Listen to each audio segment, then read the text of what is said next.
The evening cleaning shift at Morrison Technologies was just beginning as Sarah Morrison reviewed quarterly reports in her corner office. At 36, she was CEO of the software company her father had founded, and she had earned her reputation as brilliant, demanding, and according to whispers throughout the building angry. She was not angry without reason. She had clawed her way to the top in a male-dominated industry, fought off hostile takeover attempts, and dealt with constant skepticism about whether she deserved her position. The anger had become armor, a way to command respect in boardrooms that wanted to dismiss her.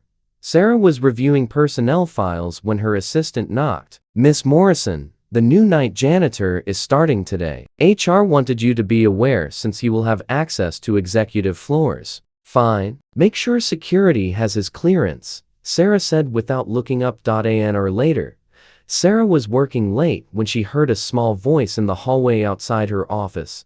"Daddy, this floor is so shiny. Did you make it shiny?" Sarah looked up to see a little girl, maybe 4 years old with blonde braids, dancing down the hallway in a pink dress while a man in a janitor's uniform followed with the cleaning cart. "Emma, stay close please. I am working," the man called out. The girl Emma spun around and suddenly noticed Sarah standing in her office doorway. Instead of being intimidated, Emma walked right up to her. "Hi, you are very pretty. Are you a princess?" Sarah found herself caught off guard. "No, I'm the CEO. I run this company." "What is a CEO?" Emma asked with the direct curiosity only children possess. "It means I am in charge of making sure everything works properly. Like my daddy, he is in charge of making everything clean." Emma smiled proudly. "We are both bosses then." The man hurried over, looking mortified. "Emma, leave the lady alone." "I'm so sorry, Miss Morrison. My babysitter canceled last minute, and I could not find anyone on short notice. I know I am not supposed to have her here. It is fine," Sarah heard herself say, surprising herself as much as him. "What is your name?" "James Porter. I just started today." "This is my daughter, Emma. I promise she will not be a problem, Daddy." "She is not mad. She is smiling." Emma pointed at Sarah. "See? Pretty smile." Sarah realized Emma was right. She was smiling, something she rarely did at work. "How old are you, Emma?" 4.5. "I am very responsible for my age. I can see that." Sarah looked at James, really looked at him for the first time. He was maybe 32, wore a wedding ring despite being alone with his daughter, and had the exhausted expression of a single parent struggling to manage everything. "Your babysitter canceled?" Sarah asked. "Yes. And tomorrow too." "I am trying to find backup," but James looked stressed. "I will figure it out. I need this job."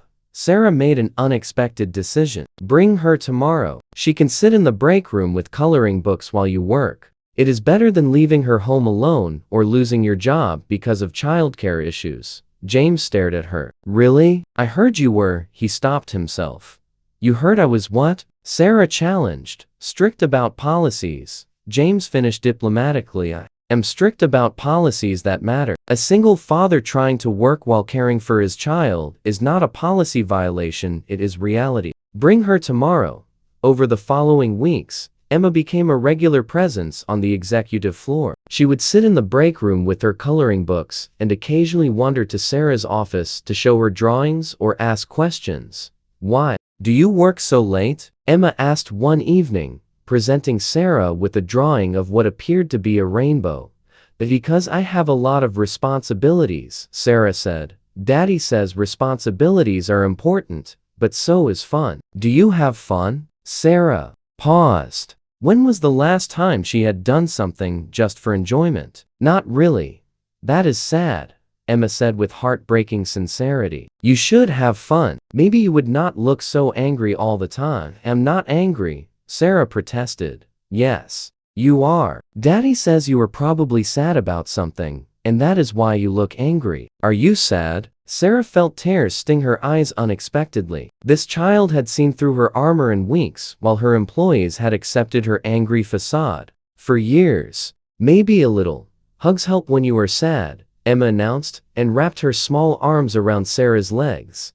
Sarah found herself kneeling down and hugging this child properly, feeling something crack in her chest, the wall she had built to protect herself from a hostile professional world. That evening, James found them like that, his daughter hugging the famously intimidating CEO while Sarah cried quietly, "Emma, come on, leave Miss Morrison alone. She was sad, so I gave her a hug," Emma explained. "It helped." Sarah wiped her eyes, embarrassed. "I am sorry. Your daughter is very perceptive." "She is too perceptive sometimes," James said gently. "Are you okay?" "I do not know," Sarah admitted. "Your daughter just asked me when I last had fun, and I could not answer." "That is probably not okay." For the following months, something shifted. Emma's presence softened Sarah's reputation. Employees noticed she smiled more, was less harsh in meetings, seemed more human. And Sarah found herself drawn to James, his quiet competence, his dedication to Emma,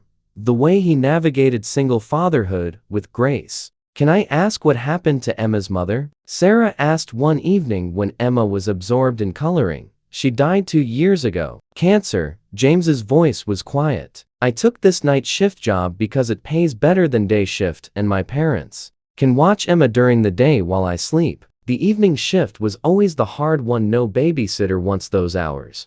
"You are doing an incredible job," Sarah said. "Emma is bright, kind, and well-adjusted. That is because of you. She is my world," James said simply. "Everything I do is for her." Sarah felt something unfamiliar, not the professional respect she had for colleagues, but genuine admiration for this man who put his daughter first and worked hard without complaint. 6 months after James started, Sarah made a decision. She called him into her office during business hours, this time with HR present. "Mr. Porter, I'm offering you a position as facilities manager. Day shift, better pay, management of the entire janitorial staff. You would have normal hours and could actually be home with Emma in the evenings." James stared at her. "Why would you do that?" "Because you are excellent at your job, you understand operations, and you deserve a chance to have a normal schedule with your daughter. This is not charity, it is recognizing talent.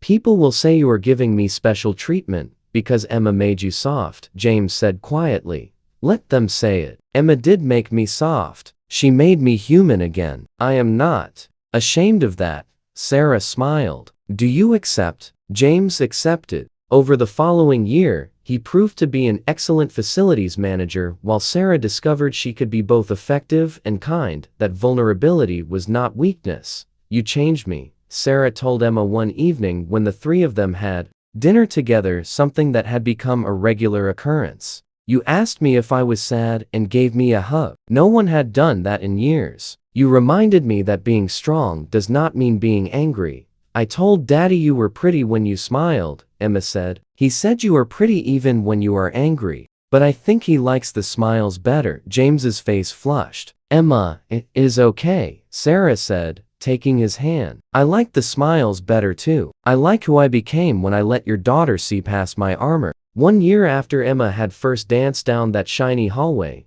James proposed with Emma's enthusiastic participation and a ring Emma had helped pick out. "Your daughter asked me if I was a princess," James said, kneeling. "I told her no. But Emma showed me that you were something better. You were someone who learned to be strong without losing kindness, who changed when a child saw past your anger to the sadness underneath. Sarah, will you marry me? Will you let us be the family that helps you remember how to smile through tears?" Sarah said yes, but only if you promise to always remember what Emma taught us, that strength and vulnerability can coexist, that being human is more important than being perfect, that sometimes a 4-year-old has more wisdom than all the business executives in the world. At their wedding, Emma was flower girl, and in her toast, Sarah said, "I hired a janitor and gained a family." His daughter saw my anger and recognized it as sadness. She offered a hug and changed everything. "Thank you, Emma, for teaching me that the strongest leaders are the ones who let people see their hearts." If this story reminded you that vulnerability is strength, please like, share, and subscribe. Leave a comment about when a child's honesty changed your perspective.